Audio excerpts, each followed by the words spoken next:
But in fact we're saying, and those candles are the best thing we've got going for us so far, is that in fact it's useless to curse the darkness.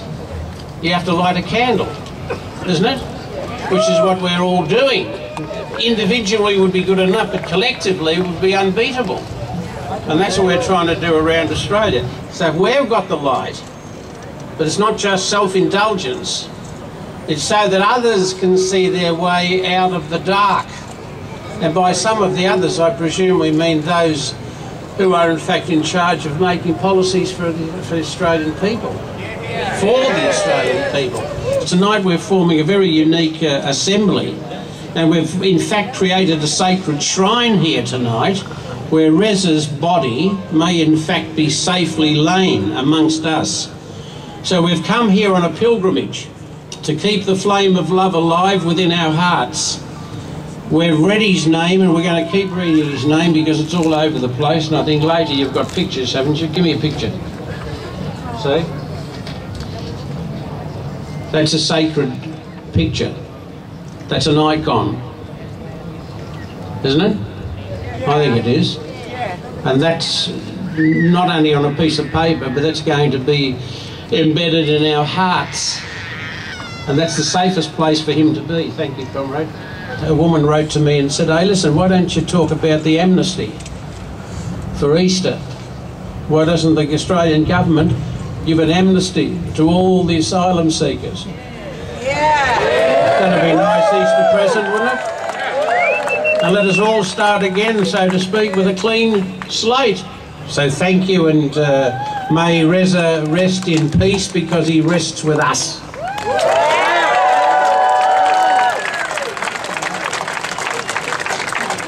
And how nice would it be if Australia could give that guarantee to anyone arriving here? Yeah.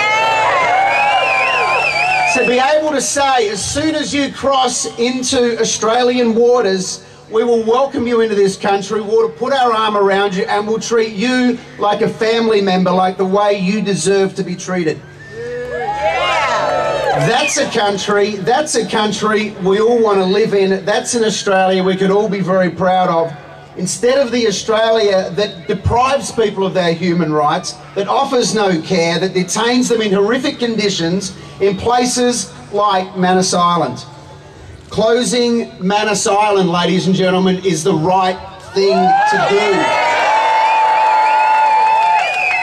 Protecting people like Reza is the right thing to do. Treating people humanely is the right thing to do. Welcoming new arrivals to this country is the right thing to do. You've come here tonight because it's the right thing to do, ladies and gentlemen. You will continue to lobby the government because it's the right thing to do. You will continue to write letters to the editor and phone into Talkback Radio because it's the right thing to do. When people arrive here, you will welcome them into this country because it's the right thing to do. But I also urge you tonight, ladies and gentlemen, to personalise the battle.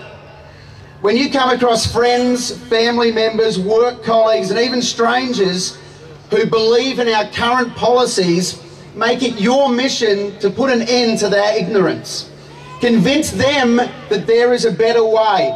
Open their minds, open their hearts, and convince them to be part of a culture of welcome. Because, ladies and gentlemen, it's the right thing to do. Tonight, as we sit here, you don't know, but you're offering comfort to a grieving family in Iran. The young man here is taking pictures right now to show this family that their son, who died far away, is not being disrespected, that he's not being forgotten, and they're sending those pictures right now. I want to read some messages from the family, and remember, this is a family who know nothing of Australia. All they know is that their boy ran in fear from his country, and now his life is ended. From his father, he says, I will never forgive the people who did this to my son. They have broken my heart. From his sister, she says, whoever did this must answer for what they did and be punished. So there's a family at 1 o'clock in the afternoon in Iran about to face an interview at the Australian Embassy. Please hold up your candles and show them that their son may have lost his life, but he is not forgotten. And I ask you, look at this wonderful, wonderful gathering going on around this country. Manus must close. It must close. It is inhuman and it shames us all. There are people who've come off Manus in the last few days, workers, one in particular who was with Reza as the doctors on the wharf frantically tried to save his life and couldn't. The man was murdered. This young man was murdered. And that others did not die is a miracle. But what the workers are saying to us, it will happen again. It can't be controlled. And the incident that happened on Manus Island was preventable, was avoidable, if this government would provide onshore processing for all the asylum seekers who are coming by boat.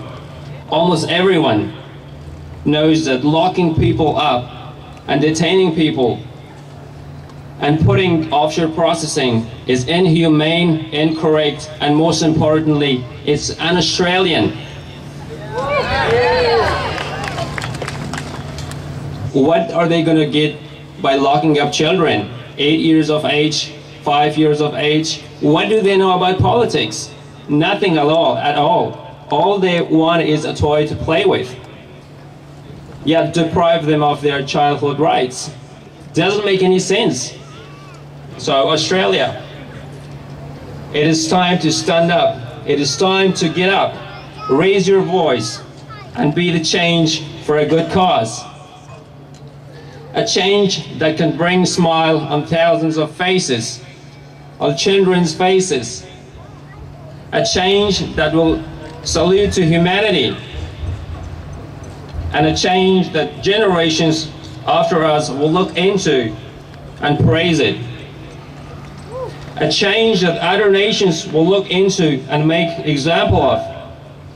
A change that will give you the pride to be Australian.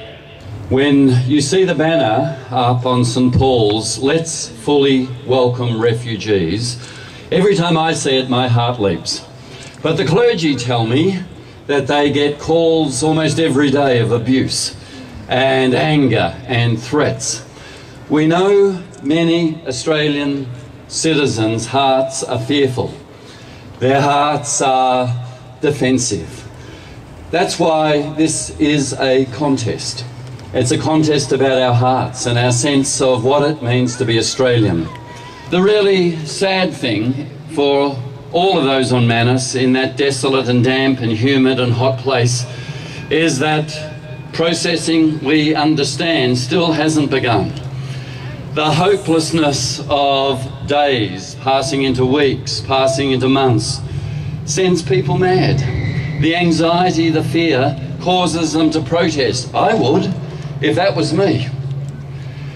The most important thing any of us want to know in life is, do we matter? Do we matter to someone? Do they know our name? We are here tonight to say the name of Reza, that he mattered. We are here to name him as someone who now belongs to us. He is within our perimeter. He belongs to us. He's part of our mob. Let us fully welcome refugees. Thank you.